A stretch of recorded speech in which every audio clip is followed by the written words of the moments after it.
I think we can get started. It's 11 o'clock. Hello, everyone, and welcome to the Healing Community Study Learning Collaborative. My name is Lisa Romley, and I'm the Education Program Coordinator for the HEAL team. We are here today to learn and discuss best practices for media reporting on addiction. I just need to review some housekeeping items before we get started. Just a reminder that this session is being recorded today. And if your screen name is not your full name, you're using a partial name or you're using your phone, if you could please update that now and change it to your full name. This just helps when we compare the participants' names in the session against the registration list. We are offering CE credits. One CE credit has been approved for pharmacists, physicians, nurses, social workers, and licensed alcohol and drug counselors. And I'll give you instructions on how to obtain that CE credit at the end of today's session. We also offer certificate of attendance for anyone that wants that. We do ask that you stay on mute if you're not speaking. That just helps reduce the extraneous noises and echoes. And if you have any questions for today's session, we do welcome your questions. Please use either the raised hand feature. You'll find that at the bottom of your screen. You can click on reaction, click on raised hand, or you can just type your questions in the chat box and we'll read them sometime during the session. Just to report that all presenters today have stated that they do not have any relevant financial relationships to disclose. And the practice gap that we have identified is journalists, when reporting on addiction, want to get the story correct. But when there is stigmatizing language in reporting, it can negatively affect individuals with substance use disorders, creating barriers to treatment and recovery. And the educational needs that will be addressed is the media coverage of addiction can influence how the public perceives individuals with addiction disorders. Using best practices when reporting can help reduce stigma and promote long-term recovery. The learning objectives for today's session, we're going to talk about the history of addiction coverage by the media, explain how the media has responded in efforts to reduce stigma, and also discussion of best practices. And hopefully at the end of today's session, you'll learn to recognize ways to reduce stigma and implementation of those best practices. So for today's Learning Collaborative, we have Anita Silwell, who will be our moderator for the session. Anita is a doctoral candidate in health communication here at the University of Kentucky. She is also a policy and communication graduate research assistant for the HEAL team. Anita is a former primetime TV anchor who worked for a national news network, News 24, on a political and social news beat. I will now turn it over to Anita to introduce our speaker. Thank you, Lisa. I'd like to thank all of our attendees for attending this session. Thank you for your time. We have an amazing speaker and panelist for today. First, we'll hear from our speaker, Krause, and we will take some questions from the attendees. After that, I'll be introducing our panel members for a roundtable discussion. So without further ado, I'd like to introduce and welcome our speaker, Krause, who served as the Communications Director for the National Institute on Drug Abuse at the National Institutes of Health for nearly 15 years, where she oversaw a staff of communications professionals with expertise in web, media, publications, and health education programs. During her tenure at NIDA, Ms. Krause led a robust media team, which resulted in cover stories on addiction for both Time and Newsweek, as well as 2 features for the influential 60 Minutes television program.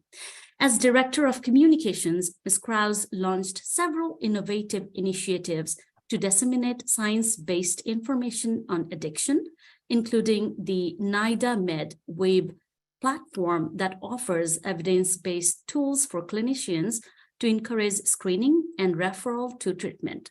To help mitigate the lack of addiction science taught in medical schools, Ms. Krause created the National Centers of Excellence for Physician Information, which partnered with multiple academic medical centers to develop new curriculum products.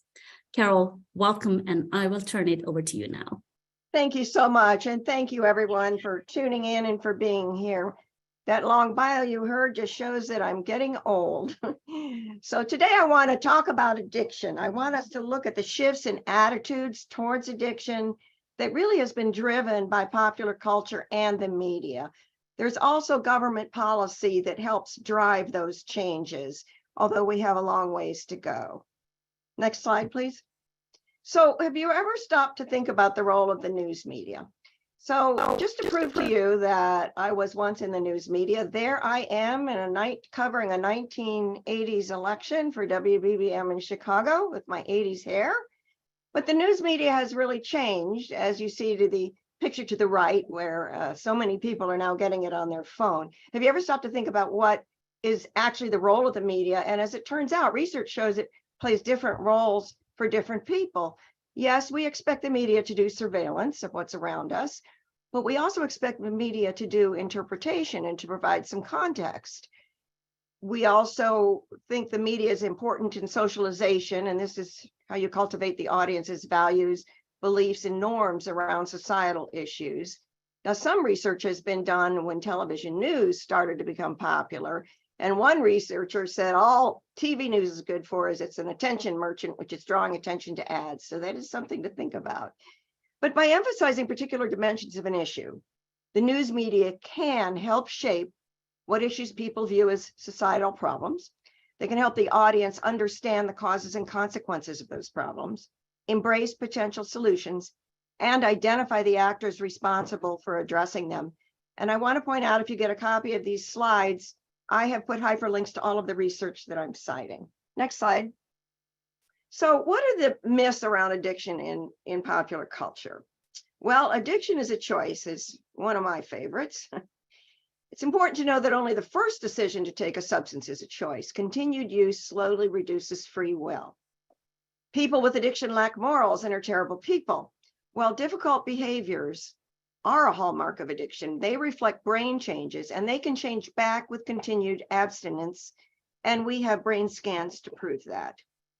You have to hit rock bottom to be successfully treated. I hear this one a lot. Research shows the earlier you intervene, the better the outcome. And we even know that if you're in a legal situation and the court mandates treatment and you really don't want to go, you still can get better because of mandated treatment. So it doesn't even have to be your decision to go into treatment and you can get better.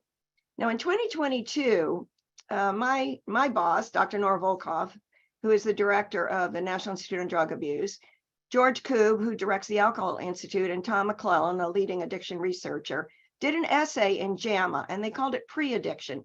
And they described a vulnerable period of time needing preventive care to avert severe substance use disorders. This is not a specific clinical diagnosis yet, but it is something that they are recommending. Next slide. So myths and misinformation, what do? Well, they create stigma, and they create stigma in different arenas. They create stigma in the public health arena, and that means less access to healthcare. In the clinical arena, well, there will be fewer referrals to treatment and care. And you would be surprised how many clinicians there are out there that do not refer to treatment. In the policymaker arena, if you think less of a person who suffers from addiction, well, there's going to be less funding. And in the general public, there is simply disdain for people struggling with addiction. Next slide. So how do we define addiction? Well, let's take a look at the Diagnostic and Statistical Manual of Mental Disorders, called the DSM. This is sort of the Bible of the American Psychiatric Association. For years, the DSM did not define addiction. The word addiction was not in it, but it used two different diagnoses. One was substance abuse, and the other was substance dependence. And dependence meant that you maybe wanted to get off, or you were taking opioids for chronic pain and you wanted to stop using, but your body went into withdrawal and you couldn't stop. But it didn't mean you were out there actively seeking drugs. But in 2013, the APA launched the DSM-5, and they replaced the two categories with a single category on a long spectrum. They call it substance use disorder. And it now has three subclassifications: mild, moderate, and severe. Next slide.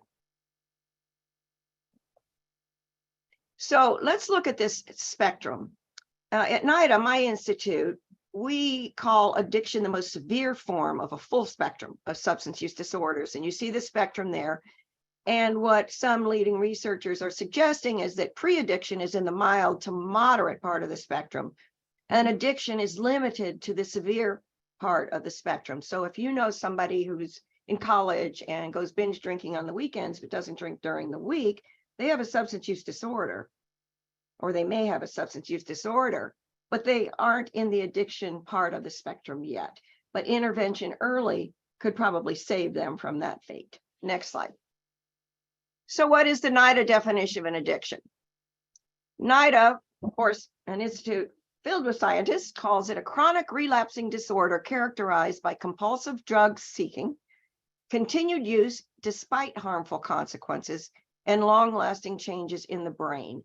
And these are the brain scans I referred to. So on the left is a healthy person, and on the right is a methamphetamine user who's already been off methamphetamine for 1 month. And you can see the dopamine transporters in red are not back to full strength yet, but they're getting there. So the brain can change back. Next slide. So some other key definitions I'd like you to be aware of. Dependence, as I said, the body naturally adapting to regular exposure to a substance. So when that substance is taken away, symptoms can emerge while the body readjusts. Withdrawal, I know that you know what withdrawal is. It's uncomfortable, very painful symptoms sometimes, which often prompts the person to use drugs again to relieve or avoid withdrawal. So after a point, the person using drugs is no longer using them to get high. They're using them. Are we hearing something? I'm hearing some noise. Okay, it's gone. Sorry. Withdrawal is the reason a lot of people start using drugs again, not because they want to get high. And this is very common when a person leaves rehab and they have been off drugs for many months and they decide to use drugs again, and they use it at the same dose they were using when they went into rehab, and they die because their body no longer has the tolerance. So tolerance is a term that's important. The more of the substance you use, the more you will need to get the desired effect. So it can be at the root of an overdose after abstinence. Next slide. So language, let's talk about language for a minute. It really creates stigma, and it's a big part of popular culture and the media. And these are the words that we are trying very hard to teach people not to use. But these are words that are just steeped in our popular culture. Junkie, clean, dirty, abuse, addict, user, alcoholic, drunk, habit. So we'll talk about these in a minute. Next slide. So I've been, I was a news reporter first for 20 years before I started working in government. So I'm very familiar with addiction coverage. So I want to show you 2 decades of reframing the issue of addiction. So here are 3 Time magazine covers. 1997, How We Get Addicted. And you see this monster fish, which really implies that the person who is addicted has sort of turned into a monster. 2007, 10 years later, this is a Time magazine article that I worked with Time magazine on when I was at NIDA. How We Get Addicted, very different approach. Now they're showing a man under a glass of whiskey or something, but it's really showing the man more as a victim, as a monster. So that still can be improved. 2019, take a look. The science of addiction. What we know, what we're learning. And this was such an improvement over 20 years. Next slide. So how did this happen? How did we change this view? How did we teach people that addiction is a disease that needs to be treated? Well, there was some game-changing research in 2010 by John Kelly out of Massachusetts. There were 314 people who answered survey questions related to how they felt about 2 people. One person was a substance abuser, and the other person had a substance use disorder. And the exact same questions were asked. So overall, respondents felt that the substance abuser was less likely to benefit from treatment, more likely to benefit from punishment, more likely to be socially threatening, more likely to be blamed, and less likely than that their problem was the result of an innate dysfunction out of their control. And it was believed they were more able to control their substance use without help. And the opposite was true. People who had a substance use disorder, all of the opposite answers figured in. Next slide. So this really changed attitudes. It wasn't just one paper, there were several papers. So in the public health community, to the left, you see a fact sheet by SAMHSA, the Substance Abuse and Mental Health Services Administration. They now have a fact sheet on language and how important it is. And you can see the scientific image there of the brain, which shows that addiction is a scientific issue. At NIDA, we have a fact sheet now. Words matter, preferred language for talking about addiction. And even in the private sector, there you see the dictionary made by the Recovery Research Institute. So out are words like abuse, abusers, addict, user, clean, dirty, junkie. And in, instead, we say substance use disorders, people who use drugs, people in recovery, people with heroin use disorder, etc. Next slide. And the federal government got in on this. In 2017, the Office of National Drug Control Policy in the White House issued a memorandum to the heads of all of the executive departments, changing federal terminology regarding substance use and substance use disorders. So all of the executive departments were asked to change the way they use the language. Next slide. Yes, someone has said in the comments that our name, the name NIDA still has abuse, and I'm going to address that. So what really was a game changer for the media was in 2017 when the AP Style book picked up on these changes. They completely rewrote their recommendations for writing about addiction, and they followed the federal guidelines. And this caused a lot of conversation in the media. I showed you some of the social media conversations that went back and forth. It was a real game changer. Next slide. However, the stigmatizing language continues. One study analyzed 6,400 news stories about the opioid epidemic from 2008 through 2018. They calculated the proportion of news stories mentioning terms shown to be stigmatizing versus less stigmatizing alternatives. Half of the stories on the opioid epidemic still had stigmatizing language, and that was up from 37% in 2008. Next slide.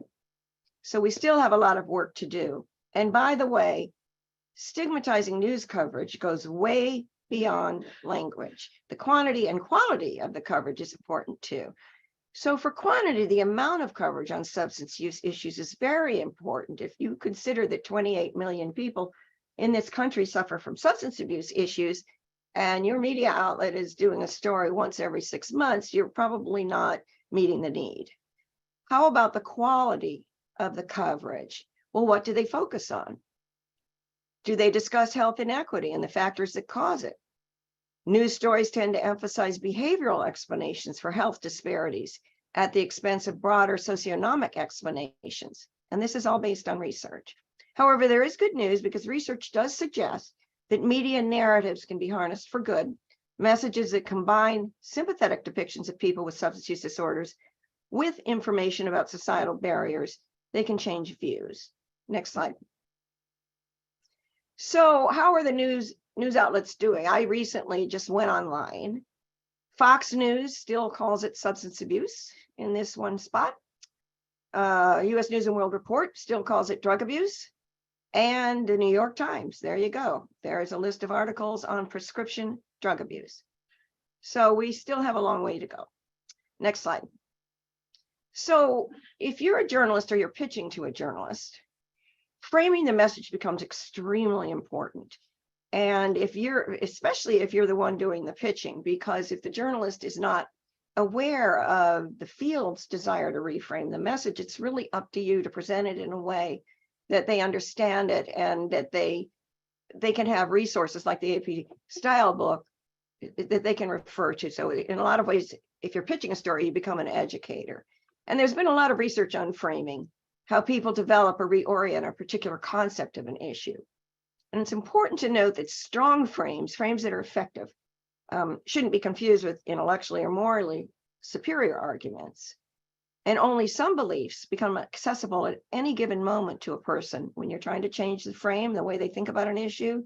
And it's often the last ones put into memory. So that's the argument for a greater quantity of stories. So reframing must work on 3 levels. New beliefs must be available, so they must be in the media. They must make the beliefs applicable to the reader and viewer. And reporters are very good at that when they use individual cases. And then they must make beliefs accessible. And again, that's frequency, that's using empathy, and that's using stigma-free language. The next slide. So how do you change the framing? Well, there's several different kinds of frames. One is called the consequence frame, and this emphasizes certain consequences of addiction. So if you want to provoke stigma, you say something like addiction results in violent crime. If you want to elicit empathy, you say addiction leaves behind a generation of parentless kids. Then there's the individual depiction of a frame, which is a description of a specific person. So if you want to provoke stigma, tell the story of a violent criminal activity or an overdose death. If you want to elicit empathy, talk about people engaging in treatment and recovery. And then there's the causal frame, and this directly states or implies the cause of addiction. If you want to provoke stigma, you say it's the result of poor choices. If you want to elicit empathy, you say addiction is a disease. Next slide. Also, this is very important, especially with social media, which is always using images. It's very important to reduce stigmatizing images. Number 1, please try hard to avoid triggers. Substances about to be used is a trigger for someone suffering from addiction. So don't show needles or drug equipment. Don't show people throwing a pill in their mouth or taking any kind of drugs. Don't show money transactions. Science tells us those are all triggers. And don't show negative stereotypes, you know, the man lying in the gutter, or the head over the toilet, or someone being arrested. And it's important to keep images equitable because that's how you keep your message relatable. So racial diversity is important. So it appeals to all different kinds of people. And also income diversity is important. You know, you don't want to necessarily show a person with a fancy home or a rundown car or, you know, unaffordable electronic devices. Just keep it kind of neutral if you can. Next slide. So I wanted to also talk about stock images. This drives me crazy.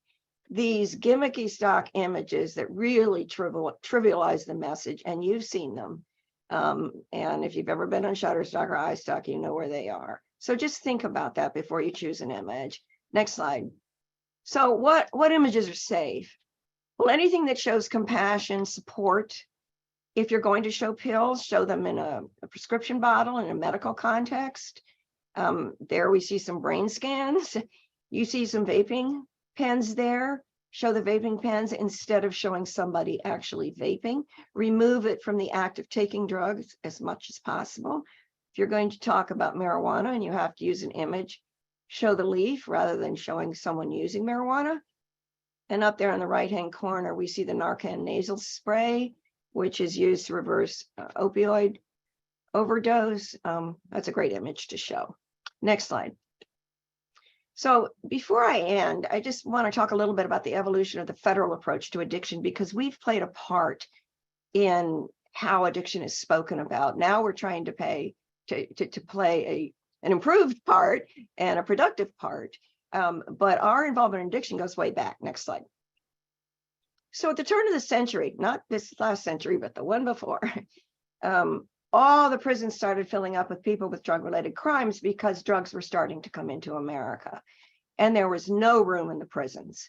And so in 1935, they decided that to address rising prison rates, they would open a farm. And they found some property in Lexington, Kentucky, and they built the Federal Medical Center. They called it the Narcotics Farm. And they said, we're going to send people there instead of to prison, and maybe we can find a way to treat them. So the center became filled with all sorts of famous people, jazz musicians, artists, authors, doctors, and it became quite famous in our popular culture. And there were some research successes. Of course, the scientists who were there were really starting from scratch. There were some new therapies that were tested on incentivized patients. They were told that their term would be shorter if they would volunteer for therapy. They also introduced methadone, which is approved by the FDA in 1947. And I have a picture of Mary Jane Creek there because she was a NIDA grantee and she died recently. And this is Mary Jane in 1967. And just so you know, she is the scientist who brought methadone to America. She got it approved. She tested it. She is the person that changed life forever for many people addicted to opioids. So that's just my way to honor Mary Jane. However, despite some research successes, there were also a lot of terrible things that happened at that farm and a lot of really botched experiments. And the CIA came in and started using some of the, I call them patients, they called them inmates.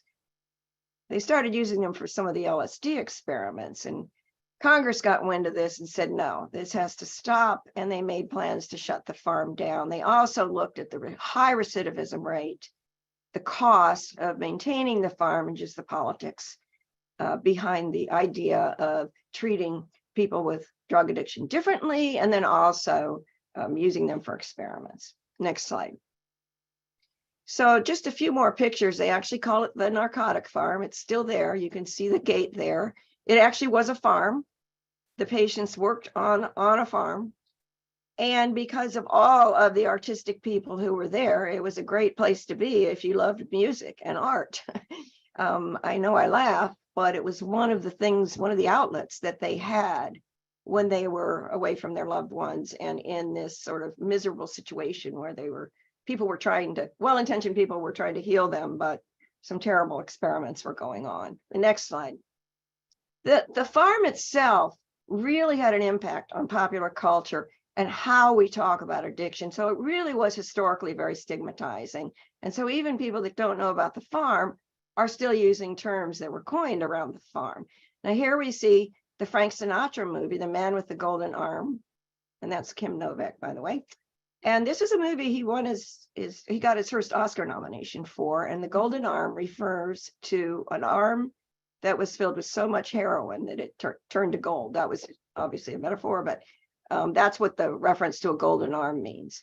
And he actually went to the farm and met some of the inmates and just sort of to learn how to play the role. And then there was William Burroughs, who's a fairly well-known novelist, and he was a patient at the farm. And he wrote about it in a book called Junkie.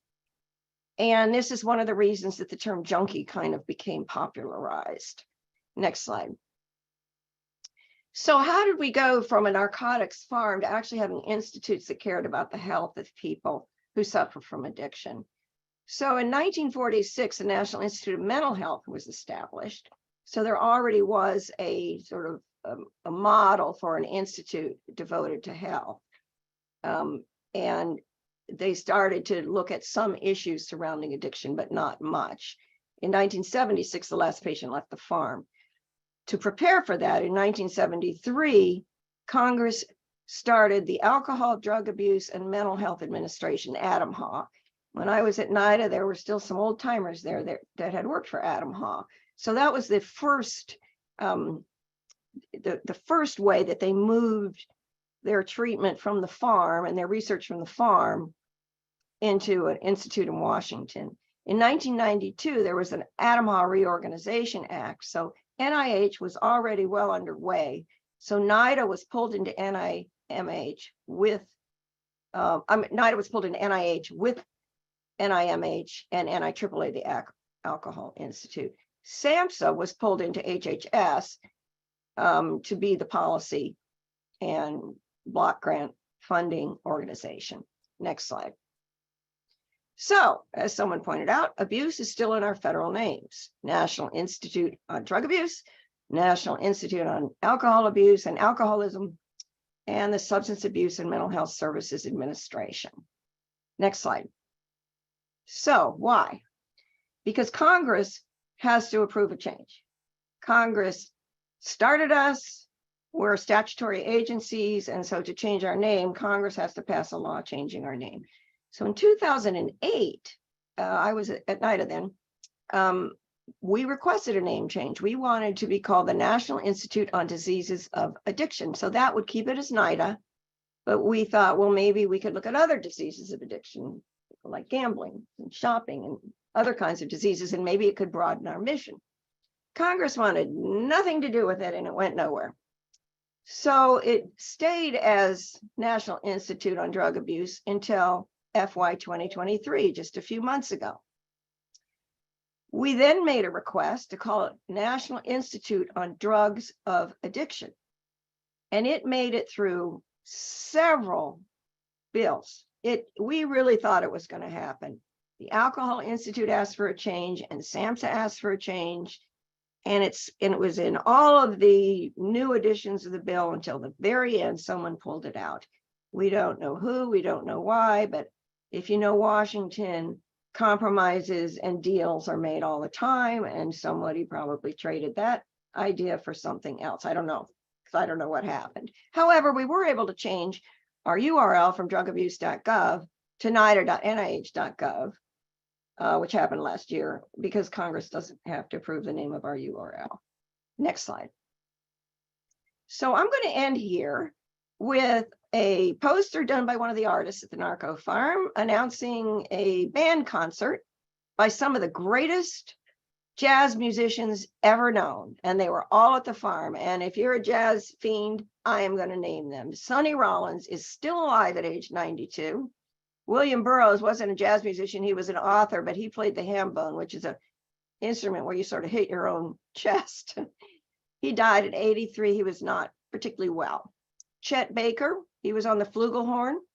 He died at 57. He still struggled with addiction, and he died by either falling or jumping off a tall building. Nobody knows for sure.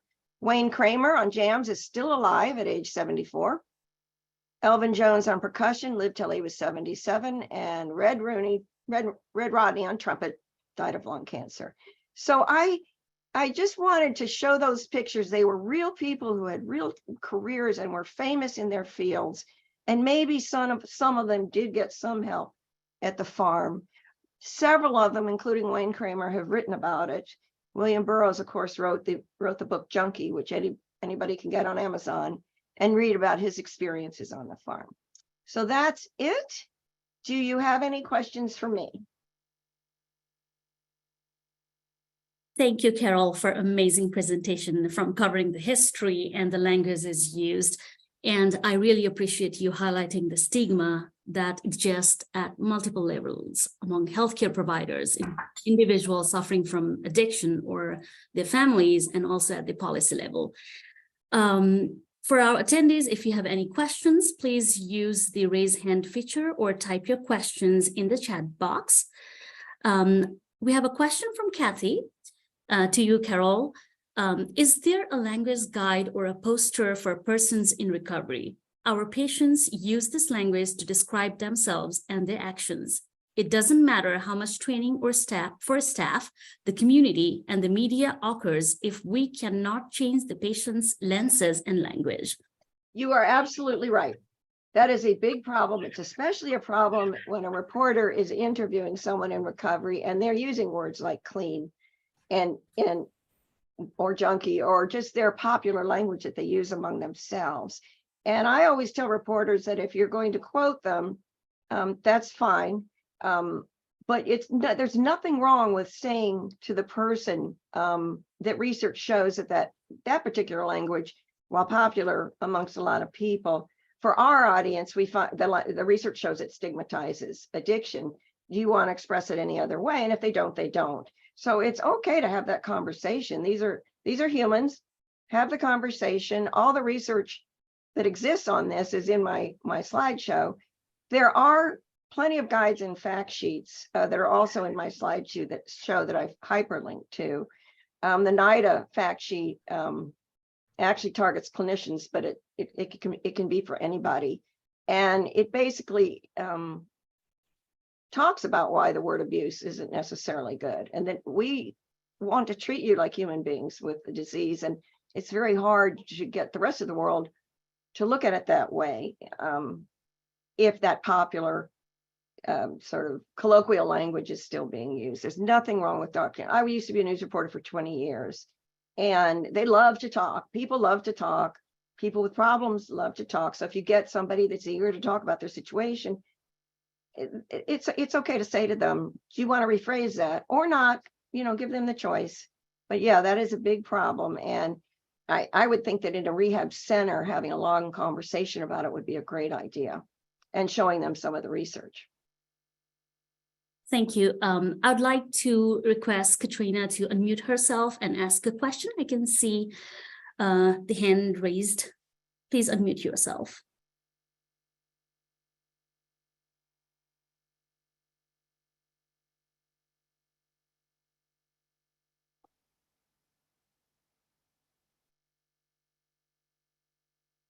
Katrina, if you're asking a question, I can see that you're muted. Please unmute yourself and feel free to ask a question to our speaker. Or feel free to type in the chat box. Sorry, is it unmuted now? I thought I can hear you already. My question is about misinformation that occurs in the media that is harmful. I've worked in a substance use treatment program, and one of the things we were discussing this morning was that it keeps being reported about caregivers, and particularly like police officers, overdosing on fentanyl from touching someone. That's just not actually possible. And what's probably happening is that the fear that they have from repeatedly being told that it can happen is causing a panic attack, because their symptoms aren't even consistent with an overdose. Is there any way to get the media to correctly report that fentanyl is not absorbed in that way, and that you shouldn't be afraid to try to, for instance, give Narcan to someone who's suffered an overdose?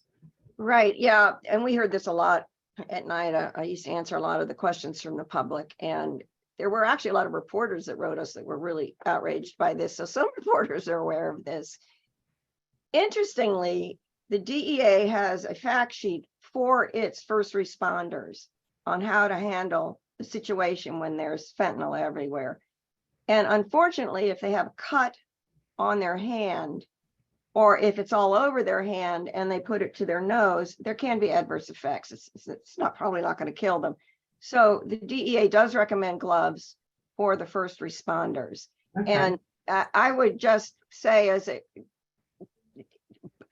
co-opt that fact sheet. You can take any information from a government fact sheet that you want and put it up on your website, or even give it to a reporter, because it will say you're not going to drop dead on the spot, but it will say that generally speaking, it's not going to kill you. But they do recommend to be extra cautious to wear gloves.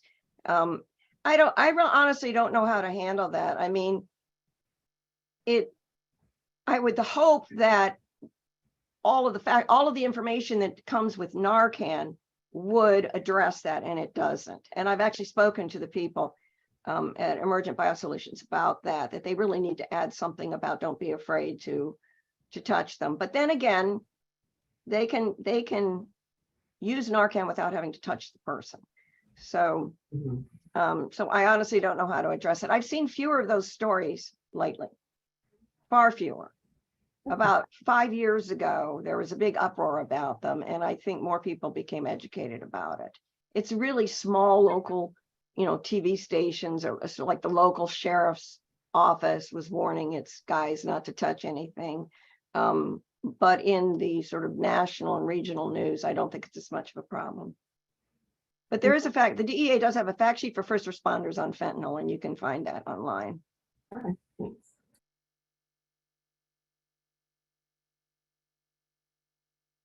And that's where, if you're pitching to the media, that's where you serve an educational purpose. I work for the government, so that has to well, still provide it to them. Thank you. Yeah, I hope that's not on your organization's website. Yeah. Carol, moving beyond the stigma, you mentioned that the news quality matters and the media are not covering addiction stories, and there exists a huge gap. What could be the potential factors that news agencies do not cover about addiction, and what can be done to increase the frequency of quality reporting? Well, one of the problems is a lot of newspapers have had to cut down staff. When I first started at NIDA in 2006, they actually had the New York Times, had an addiction specialist, and everybody, those kinds of beats don't exist as much anymore. And so you're getting a lot of people covering it that don't have the length of experience that they used to have. So pitching the story and sending materials becomes even more important. I think COVID really got in the way because there's only so many epidemics you can cover at a time. And I still work at NIDA as a contractor, and I work on the Healing Communities study, which of course we're trying to stop overdoses and COVID hits. I also work on their HIV/AIDS portfolio, and that is a decades-long epidemic itself, and trying to get attention for that issue. NIDA does a lot of research on HIV-related substance use. And so it really, with the number of people who are affected in this country, and it's not just the people who suffer from addiction, it's 10 times that when you count their families and their workplaces and their friends and their children and all these other people that suffer because of it. It really should be covered more. And I wish I could improve that. We sort of tried our hardest, and the media thinks, it's just the government giving us, propaganda. It's really hard to get rid of that feeling, but we try. And with COVID dying down, it's a really good opportunity to start talking about it again. Now, NIDA has a Monitoring the Future study that comes out every December, and that is 8th, 10th, and 12th graders. And the interesting thing about the study, and the unique thing about the study, is it comes out that the data comes out the same year the data is collected. That never happens in government. It's usually like 3 years old.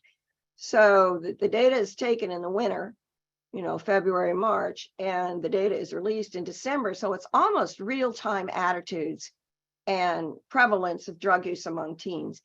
And it's a really good opportunity to contact the media. We get a lot of interest in that study because it's teenagers, and the media likes covering things on teens, especially the local media.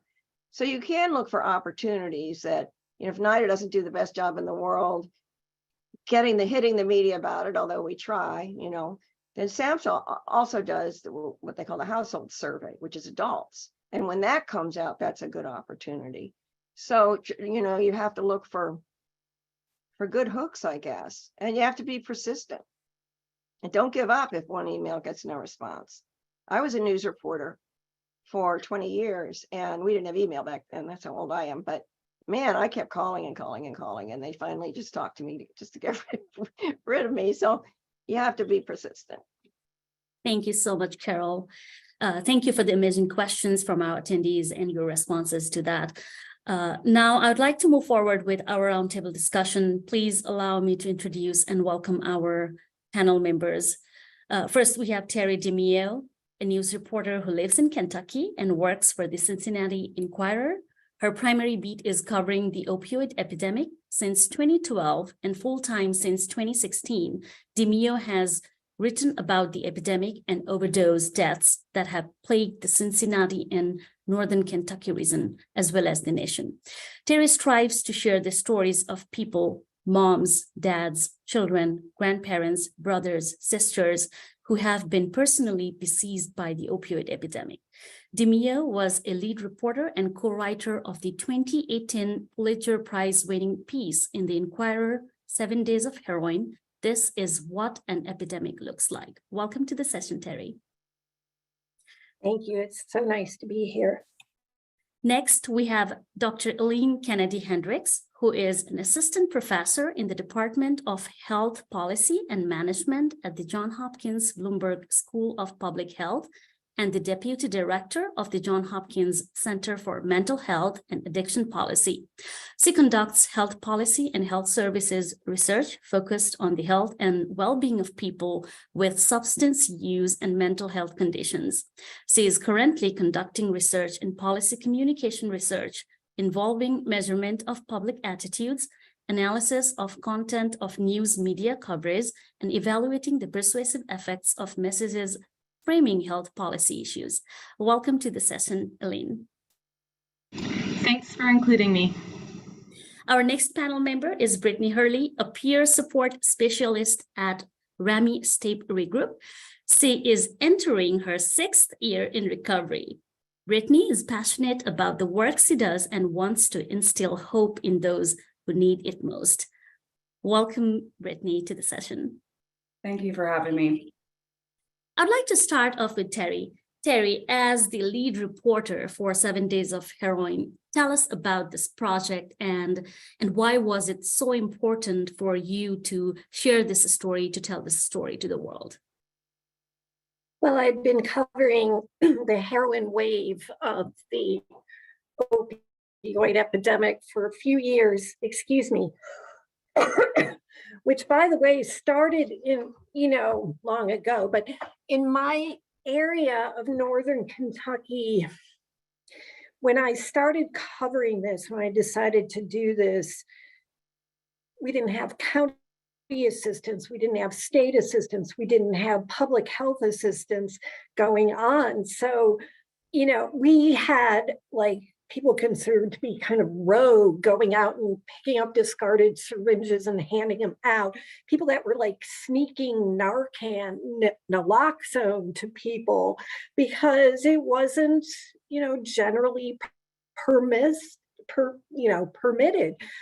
So who did I go to? I went to the families. I went to the people who were using drugs. I went to try to tell their stories and then kind of go from the outside into government buildings. Why aren't we doing anything? What's going on here?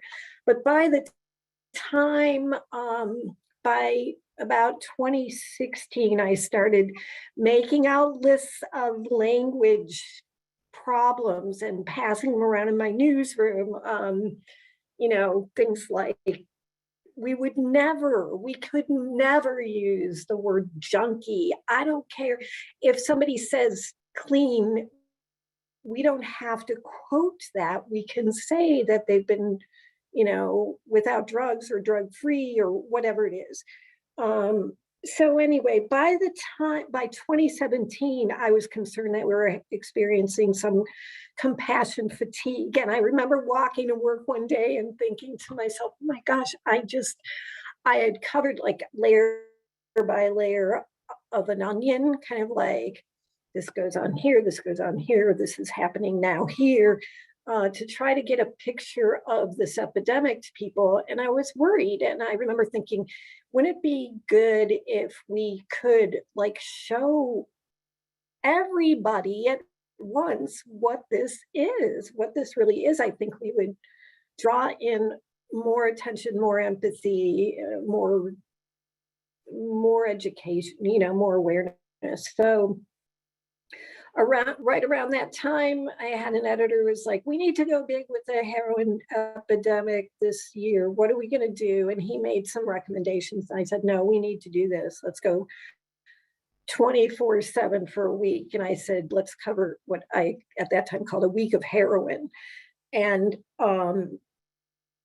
we had a wonderful editor, Peter Bhatia, who about a year before that made this my full-time beat with the public health, not crime, the public health tag to it. I was a public health reporter covering this epidemic and said, okay, do it, figure out how to do it. And so we came up with 129 different potential assignments. Many of them were people who were on my beat that I went to and said, hey, can we have a reporter stop in here? Or you have this great program at Cincinnati Children's. Can someone observe families there? And of course, we weren't allowed into the NICU, but maybe we could get babies here. And, and just who will go out with some of the other reporters covered geographical areas, or they covered cops or fires. So they're like, well, what if we rode around with paramedics? And what if I go to the jail? And So we were allowed to use the entire staff, although during that week, we just picked this week, we had people covering things 24/7, but really there were only two of us, two reporters, Dan Horn, who is an incredible writer, reporter, and I were going to be on it 24/7. So they would go out and cover their thing, write up notes and send them to us, go out and cover their thing, write up notes and send them to us, and then continue with their normal work week. And that's how we kind of collected information and moved on to figure out, how to present all of this in kind of in anecdotes. There's one thing a reporter might want to hear too, maybe any of you, that we did come up, we had them all on note cards, and we did come up with like periods of time where there were like 3 hours to 5 hours gap in what we had, and we knew that there were things going on. So we might then check out 911 calls. Here's an 11-year-old girl who just called because her daddy won't wake up and he's snoring, and okay, so, or we just got, like, I remember 3 close calls, like heroin overdose reported, heroin overdose, like 3 quick calls, and we just wrote what had happened, and we thought that led impact to what dispatchers were hearing. But that's how and why we kind of did this thing. Thank you so much. So as you just mentioned this, I would like to let our attendees know that you covered Brittany's story. And going back to Brittany, why did you agree to tell your story to Terry? And how was it like for you to divulge personal information about your life story? Yeah, I agreed to share my story because I know the stigma of addiction is so overwhelming. And I didn't want anyone else to face that as I had faced it alone, and sharing my personal information wasn't something I was used to. So I've seen the power of what somebody's story can do. So I wanted to give that hope to everyone else, and that's why I did it.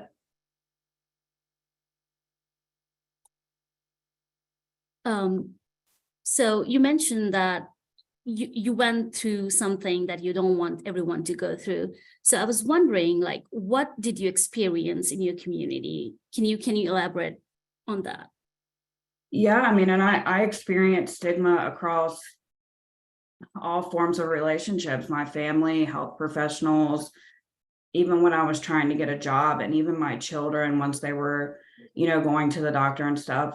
This is one I refer back to a lot. My kids weren't receiving proper care at the doctor because in their file is that their mother has a history of addiction, and my kids weren't receiving proper care because of that. And, I even get that from my family sometimes. So, and if I disclose in a job or an interview that I'm in recovery, I usually don't get a call back. So that's pretty much it. Thank you for sharing that. I'd like to move towards Alene. Alene, you have been researching on addiction and stigma. We'd like to hear from you on what have we learned about stigmatizing languages when reporting an addiction.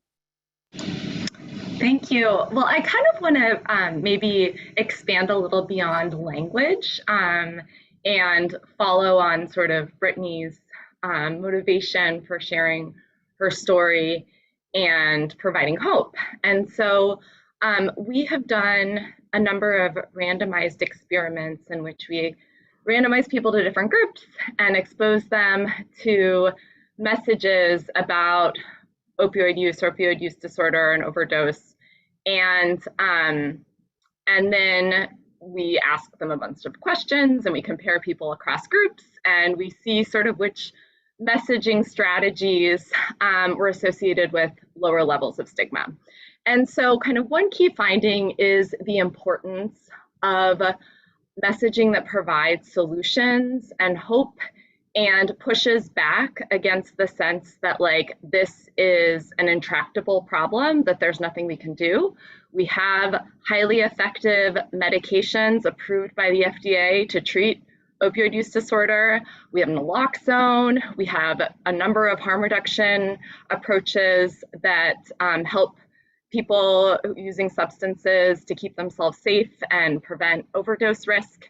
And so there are a lot of opportunities here to make a difference. And providing information through stories on kind of what we can do is helpful. But it's also important to acknowledge those barriers. And so stories that are very clear about the barriers that people face getting services they need is also incredibly important and is powerful in reducing stigma and increasing public support for investing in these strategies that we know are effective in reducing risk of overdose and helping people recover, but are under-resourced. And so those are kind of some of the kind of broader messaging strategies that we've learned are associated with lower levels of stigma. I also want to note too, in terms of language, and Carol highlighted that kind of seminal John Kelly study that was also a randomized experiment, and it was among health professionals. I think it was mental health clinicians, that first one he did. And so, you know, this is an incredibly important group that interacts a lot with people with substance use disorder and their family members, like Brittany just said. And so I think, you know, thinking about sort of targeted strategies as well is really important. And one other thought sort of on the language front, someone asked in the chat about sort of other resources, and I'll try to find a link to it. But Robert Ashford is a researcher in recovery who's done additional kind of randomized studies on language and stigma, and has created some like really, I think, accessible infographics for sort of thinking about like when certain language is and is not appropriate based on sort of what he's learned through his work as well. So I'll stop there. Thanks. Thank you. You mentioned about hope and strategies, Alene, and in your experience, what stories have captured the most attention when reporting an addiction? Is any one particular strategy better than other?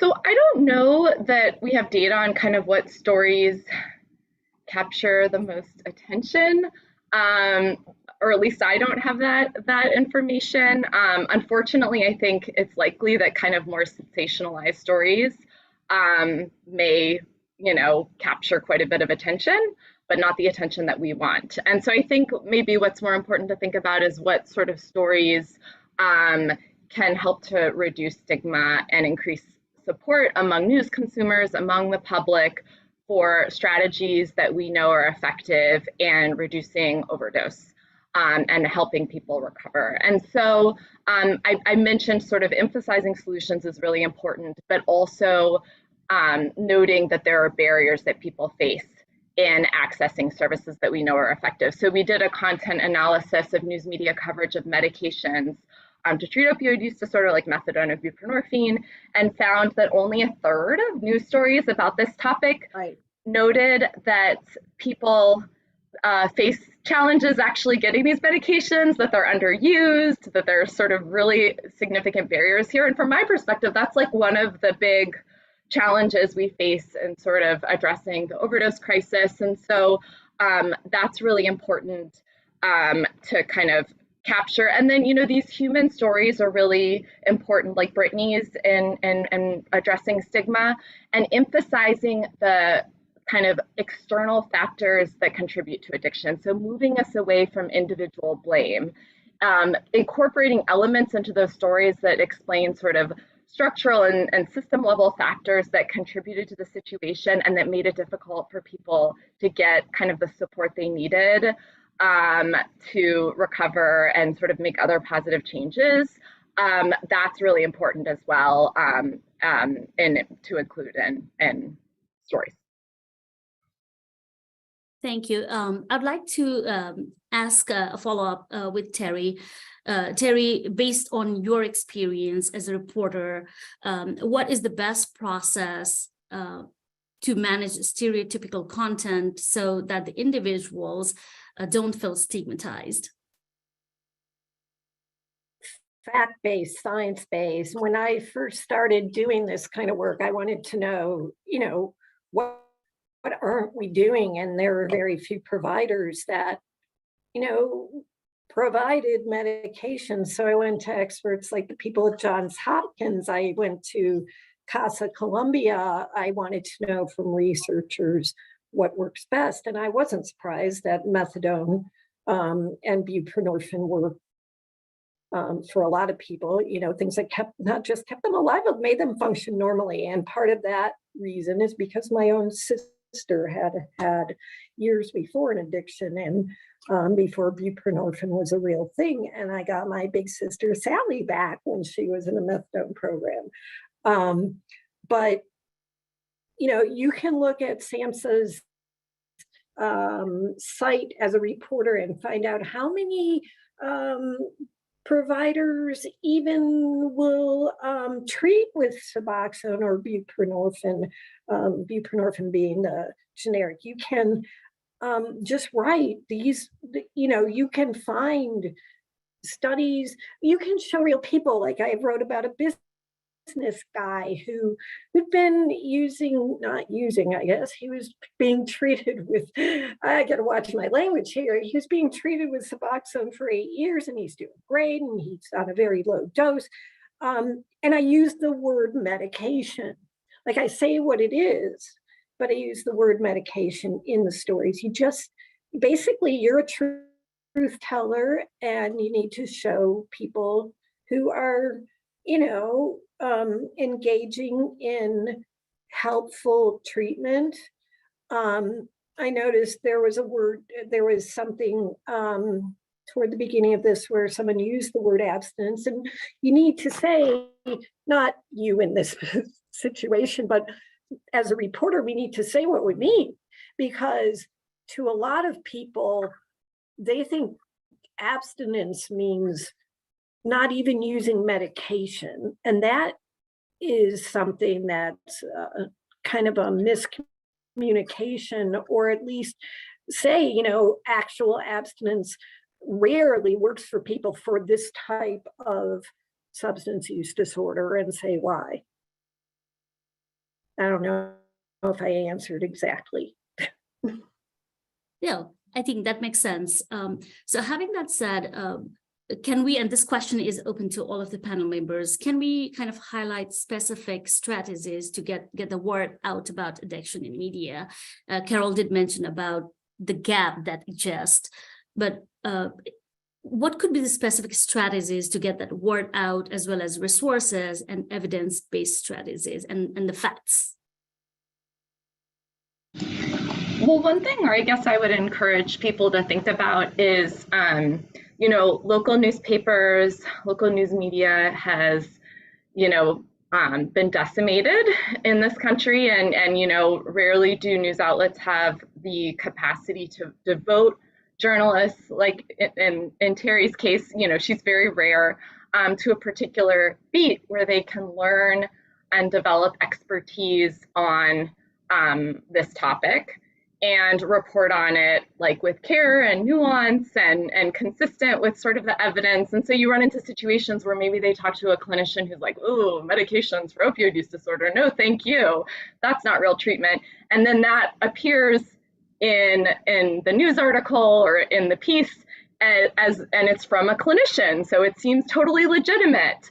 And when you don't have people who are able to develop the expertise and look at that with skepticism and realize it's like totally inconsistent with the robust body of evidence we have supporting these medications and their power in reducing overdose, then you run into problems. So I guess where I'm going with this is that I encourage people, you all are experts on this topic, and you can play a role in helping local journalists kind of fill these knowledge gaps, and reach out and engage and develop those relationships and become a trusted source, and that can sort of help facilitate better reporting on these topics that are complicated and maybe confusing for people to do them justice.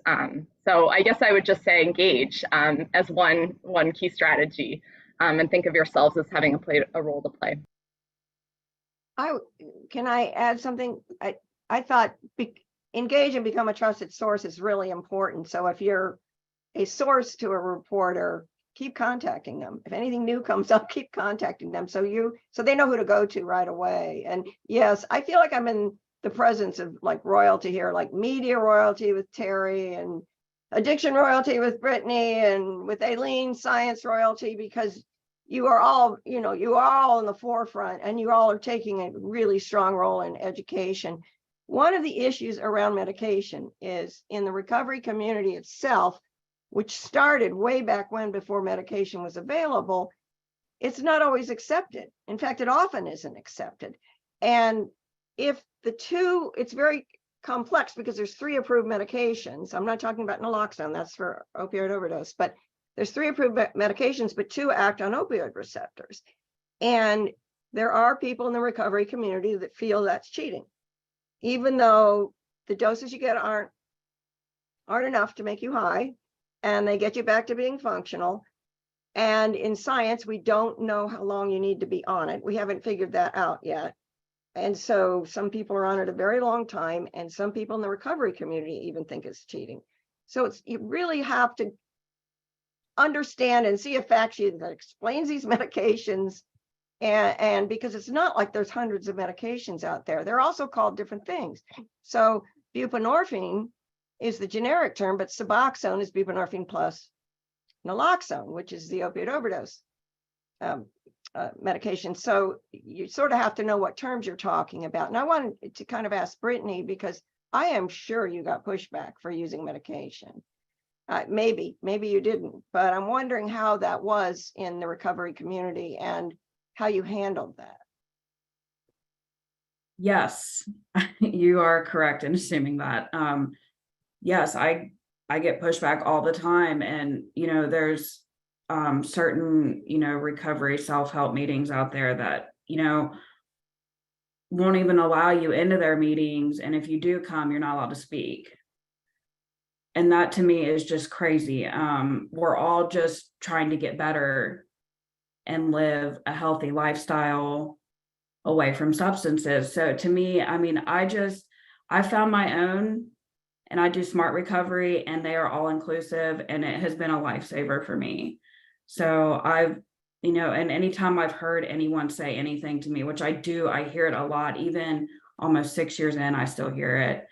And I mean, if it's just no comparison to me. I mean, look at me now and then look at me then. It's obviously working. It obviously saves lives. So I don't all the way understand why some people consider it cheating. Do you know what I mean? It doesn't make sense to me. Go ahead. I'm sorry, I can't find the hand to raise. I wanted to say for journalists too, and for people who are telling journalists about this, maybe those who haven't reported on this a lot, or people, including Brittany, I would sometimes say, I have an anxiety disorder. I have panic disorder, and for that I take such and such medication. I don't see why, especially if you're writing about someone who takes medication, or writing from the perspective of the scientist or the doctor or the nurse practitioner who provides it, just as someone with high blood pressure may make lifestyle changes and be okay, there are so many people who have a blood pressure disorder, hypertension, who take medication, and they probably will for the rest of their lives, normalizing it with, here's this and here's this, just sort of hopefully would, when it makes sense in your story. You can't do that with every story. I'm sorry, you just can't. You can't talk about medication in every story, but when you can, just kind of think about what makes it normal, because it is normal. Well, I talked about the societal barriers, that one of the things that if you want to reframe a message and you're a reporter or you're pitching a story, you have to frame it in terms of the societal barriers that are getting in the way. And Terry, I really look forward to reading your work and to learning about the work you've done. And I'm sure that you discussed that, but this sort of prejudice against medication within the recovery community itself is one of the societal barriers. And it bleeds out into the broader community as well. And so that's just something that has to be written about constantly. And people like Brittany have to speak up constantly. And Terry's right. You wouldn't not take, cancer medication. I mean, it's I guess it's a source of pride that they were able to,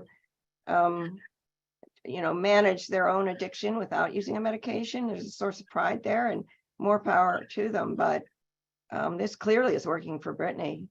So, and thank you, Brittany, for being out there. I know it can't always be easy.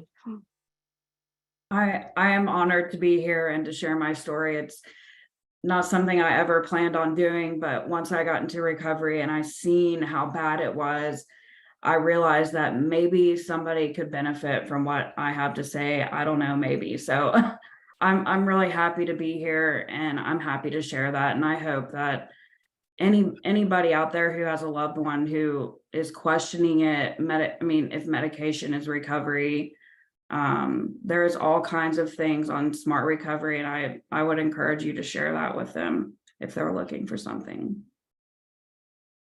Thank you so much, Brittany.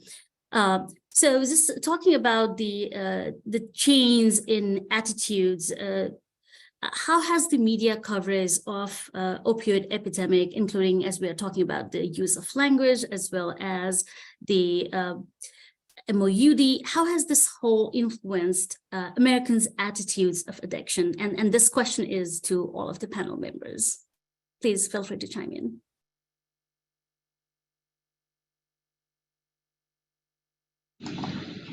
So I'll jump in.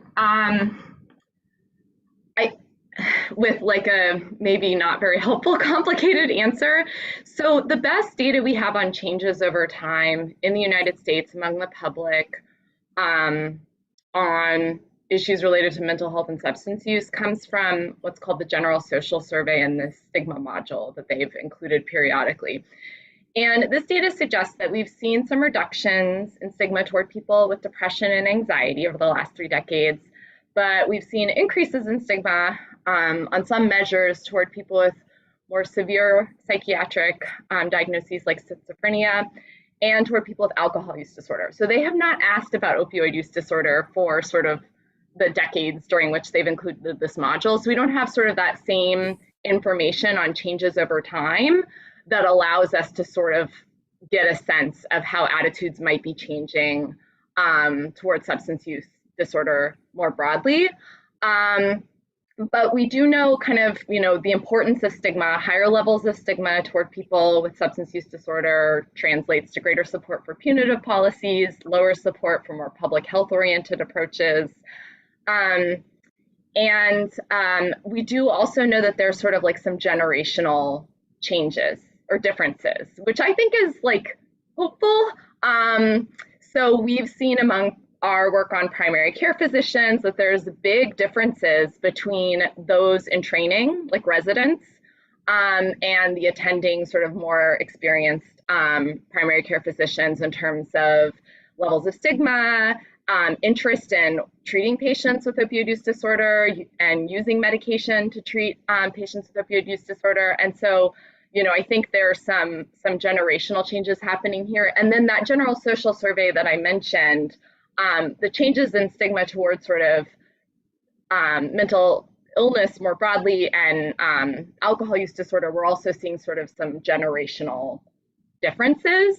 So I don't know. I think, a lot of people, so many people have been personally affected by this and have had kind of more direct experience that they might have had in the past, but that's kind of what I can share from like a data perspective. Thank you so much. So, so what is the best way to approach media outlets when using stigmatizing language? I'd like to ask this question to Carol or Terry. Feel free to chime in to respond to this. Well, I would remind them that the AP style book has research-based language recommendations. And I've done that actually quite a few times. When I was at NIDA and Donald Trump was president, Melania went down to a hospital to see some of the babies whose mothers, the babies who had been born dependent. And she used the term babies born addicted. And I called, and why would she know? She wouldn't know. She was brand new in the office. Nobody had prepped her with the proper language because the people that wrote the language for the White House were in the old administration. So I had to call her office and talk to somebody about it. And she never did it again. She did it properly after that. I also have called several Hollywood organizations that work on this issue. When I see a TV show that's handled something poorly, I watch a lot of medical shows, and I get the message passed to the showrunner. I don't know if it helps, but some of us are in a position to sort of be able to kind of interact and pass those messages on at a higher level. What's really important is for people like Terry, and again, local media and regional media is, they're few and far between with people that can work 24/7 on this issue. But everybody really on this call has to take a position of being an educator, and you can't be afraid to call someone up and say, hey, just wanted you to know about the AP style book, we all have to be educators. Like I said, I had written a little list before AP came out with something, and then when they did, I noticed they had a misspelling of carfentanil, and we called them up and said, hey, this is this, and they changed it. But because I'm very grateful to be part of the USA Today network, and we've got like 120 papers or something like that across the country, or sites. I don't know, what news organization with a lot of outlets. And when I see something, I say something just like you do. And certainly I still see like headlines that are wrong. I just jump in, I just tell people. And I found that new young reporters, like they come and ask, or they say, can you give this story a read? Because I don't do this. That's not what I do. And I cover courts or whatever. And I think it's kind of just contagious that if you continue to, don't shame people for doing it wrong. Just like you said, the person who didn't realize that an infant cannot be addicted by it just isn't even an option when you look at the definition, but just explain it, this little person was exposed to this in utero and such, and explain it. And also, if we write stories, if we find out about some really cool things going on, like Eat, Sleep, Console, for which I talked to Brittany and several other people, but mainly she turned out to have the most impactful story. Again, you show the loving mommies, you show medication that works, you show how medication may not be necessary for a newborn.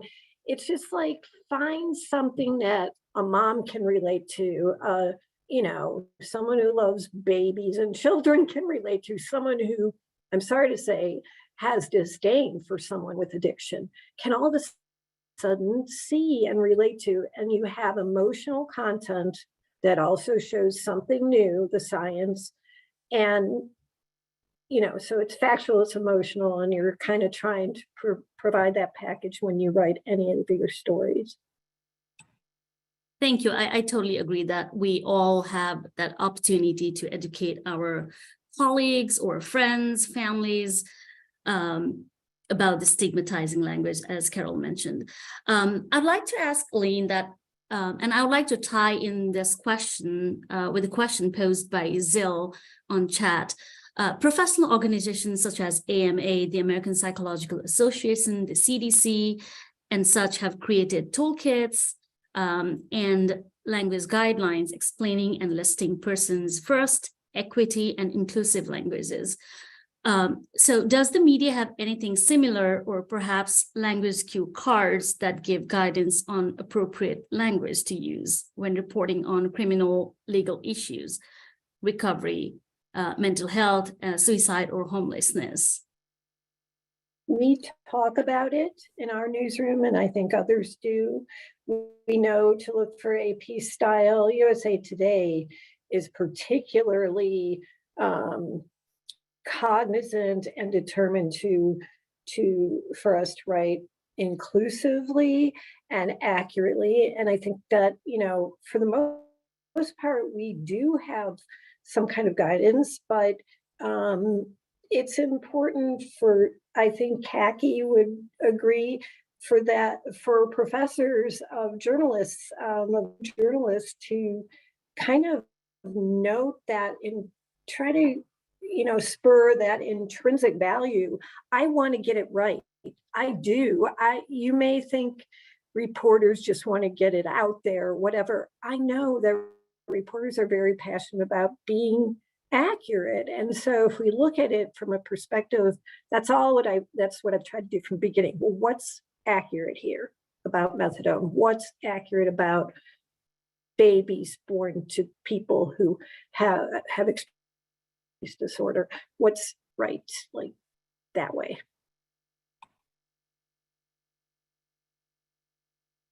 Thank you, Terry.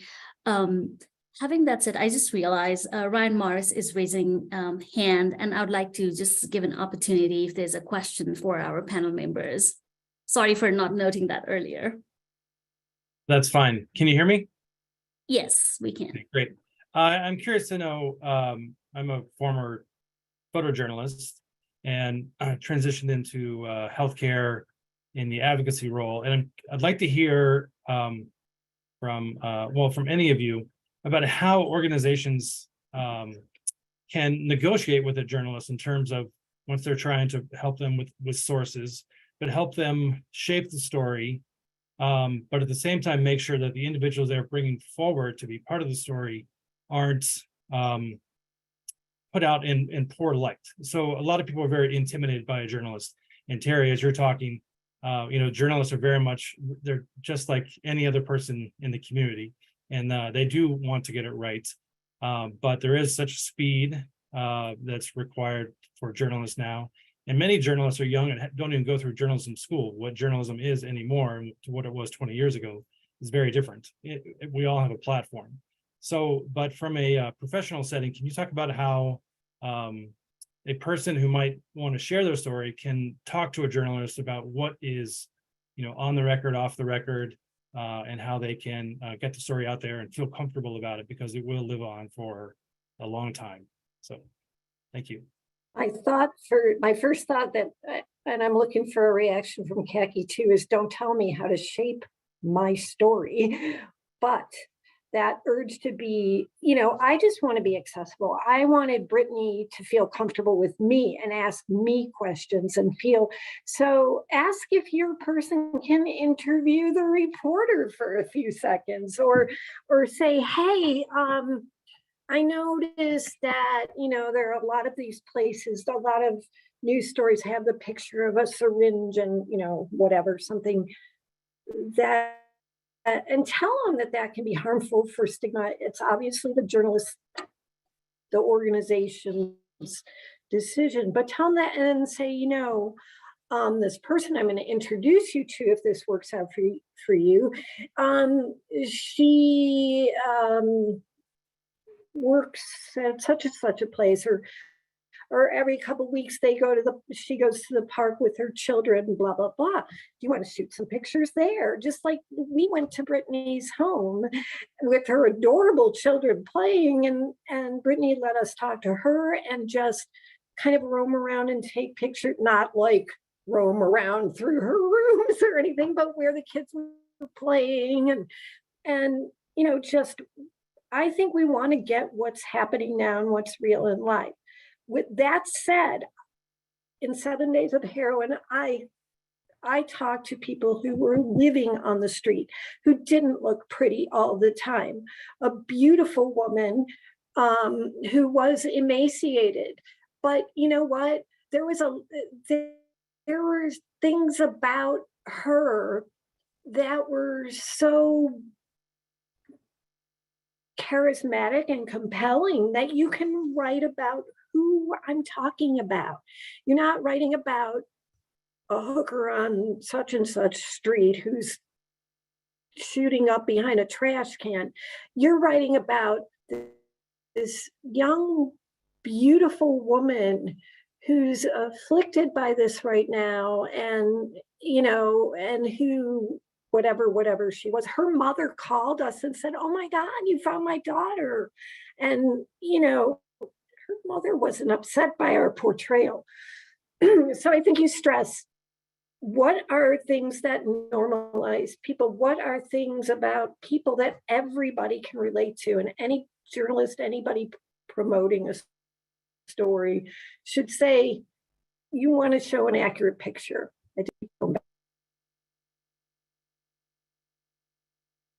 I'm not sure if it helped.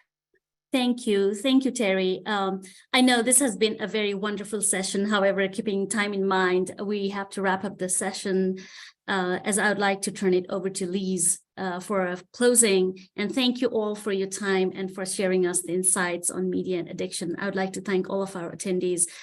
Lisa, I'll turn this over to you now. Thank you, Anita. It's been a wonderful session. Kaki, I saw that your hand was raised, and if you could send me your question, I'll make sure the panelists receive that question, and I will follow up with you, and I'll send it out as a general email to everybody in this group. I don't want your question not to be asked, and we just ran out of time, and I want to be respectful of everybody's time. So let me just share my screen here to show you and tell you how to get CE credits. Let me pull that. Yep. Okay. Oops. Sorry. Let me just get this up here. Okay. So first off, I will ask Rose to post in the chat box. Carol has some resources about data and some links that she shared with us earlier in the week. So I wanted to make sure that that goes out into the chat box so that everybody gets that. So Rose, if you could do that now, it would be great. And then for those of you that just want a certificate of attendance, if you can, Rose is putting this link in the chat box. All you do is click onto that link, fill out that information, and you will get that certificate. It'll take about a week to get that. Also, if you are a licensed alcohol and drug counselor, do fill out that information from that link, and you will get your certificate too. For everyone else that needs credit, you're a physician, a nurse, a social worker, or a pharmacist, you will visit CE Central, get credit, and Rose is sharing that in the chat box, and then you enter that activity code that's in the chat box too. Right away, you will get your certificate immediately after you fill out that information. Also, we do want to hear your feedback on this session and what would you like to have going with future sessions. So please, if you could just spend, it only takes 1 minute to fill out the survey and let us know your thoughts and what you'd like to see in the future. We really do appreciate that input, and that link is in the chat box too. And then just to let you know, our upcoming sessions, we currently now are doing have an on-demand video of a CLE session, the legal system and the opioid epidemic, evidence-based approaches for the justice-involved populations. It is a 2-hour video. And for those individuals that are attorneys, they can get 2 free CLE credits. So please share with individuals that you think may be interested, but it's a great presentation to view. And then in July, we are planning a transportation support for those in long-term recovery. And we don't have any details of dates right now, but other than it's going to be in July, and hope to see you at that next one. So thank you all for being here today. I really appreciate your participation, and thank you for the panelists and Carol. What a great job. This was fantastic. Have a great day, everyone. Thank you. Bye-bye. Thank you.